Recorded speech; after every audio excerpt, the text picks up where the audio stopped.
Wherever you see a situation coming close, where you got your plant leaning like this, it's leaning because you should have planted that crook a little bit more, whoever planted this one. So you want to address that. All right, try to situate your plant straight up. Try to secure it down a little bit more. Put some of that dirt there at the base like this. And basically that secures it. Make sure it's standing straight up. So I want all of them to look like that. If I'm over here, I try to look at everything. Oh, I got weeds in the middle, so boom, I want to get the weeds out the middle. If I got plants that were supposed to be coming up that died, then I want to replace them. Looks like there should be another plant about right here, so we might plant another one right there. Some of these plants have dead leaves on them. These are dead leaves. I want to take the dead leaves off,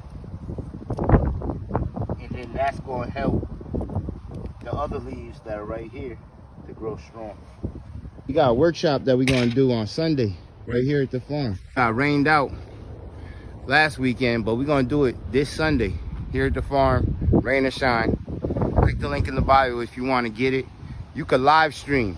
You could do it virtual. You could live stream the event if you can't come out here in person. Click the link in the bio. We're going to see you on Sunday. Stay rooted. Keep growing. Bless.